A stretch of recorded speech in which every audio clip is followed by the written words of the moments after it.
یہ حدیث مسلم میں ہی لکھی رہ گئی کہ ابن مسعود رضی اللہ تعالیٰ عنہ کہتے ہیں کہ جماعت کے ساتھ نماز پڑھنا یہ سنت خدا ہے، یہ تمہارے نبی کی وہ سنت ہے جو اللہ نے انہیں عطا کی، اگر اسے چھوڑ دو گے تو برباد ہو جاؤ گے۔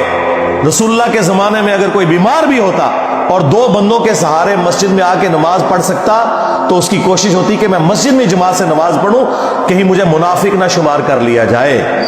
جماعت چھوڑنے پر رسول اللہ کے زمانے میں سمجھا جاتا تھا صلی اللہ علیہ وآلہ وسلم کہ بندہ منافق ہے۔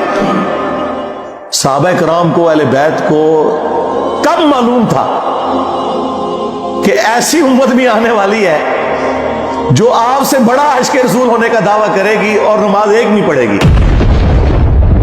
تو وہ کہتے یار یہ تو بڑا آسان اسلام ہے۔ تو یہ حدیثیں تو مسلم شریف میں لکھی رہ گئی، پریکٹیکلی کس نے عمل کیا اس کے اوپر؟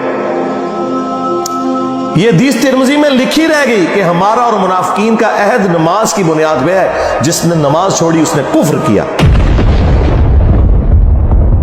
یہ صحابہ کرام علیہ رضوان کا فتویٰ ترمذی میں ہی رہ گیا۔ عبداللہ بن شقیق تابعی کہتے ہیں کہ صحابہ کرام علیہ رضوان تارک الصلاۃ کے سوا کسی کی تکفیر نہیں کرتے تھے، صرف بے نمازی کو وہ کافر سمجھتے تھے، باقیوں کو وہ تمام غلطیوں کے باوجود مسلمان تصور کرتے تھے۔ اندازہ کریں، یہ ترمذی میں لکھا رہ گیا جناب۔ ہاں، ہم جب چیخ چیخ کے یہ باتیں بیان کرتے ہیں، لوگ کہتے ہیں یار یہ کس قسم کی باتیں کر رہے ہیں، یہ کہاں پہ لکھی ہوئی ہے؟ سرکار کتابوں میں لکھی ہوئی ہیں۔ یہی تو ہم آپ سے کہہ رہے ہیں کہ مرنے سے پہلے اے مسلمان کر لے اس پہ غور، کتابوں کا خدا اور ہے، بابوں کا خدا اور۔ یہ حدیث ابو داؤد میں ہی لکھی رہ گئی کہ بچہ جب 7 سال کا ہو جائے تو اسے نماز کا حکم دو، اور نہ پڑھے 10 سال کی عمر میں اسے سزا بھی دو، اور 10 سال کے بچوں کے بستر بھی الگ کر دو۔ یہ ابو داؤد میں لکھی رہ گئی حدیث، عمل کس نے کیا؟ یہ حدیث ابن ماجہ میں لکھی رہ گئی کہ نبی علیہ السلام نے فرمایا اے معاذ، اللہ کے ساتھ شرک نہ کرنا، خواہ تمہارے ٹکڑے ٹکڑے کر دیے جائیں، تمہیں قتل کر دیا جائے، سولی دے دیا جائے، یا آگ میں زندہ جلا دیا جائے، شرک نہ کرنا۔ یہ پہلی نصیحت۔ اسی حدیث میں دوسری نصیحت، نماز نہ چھوڑنا۔ تمہارا اللہ کے ساتھ عہد نماز کی بنیاد پہ ہے، اگر تم نے نماز چھوڑ دی تو اللہ کا ذمہ اٹھ گیا تم سے۔ اور تیسری چیز فرمایا شراب نہ پینا، یہ تمام برائیوں کی جڑ ہے۔ تو یہ حدیثیں تو لکھی رہ گئی سرکار۔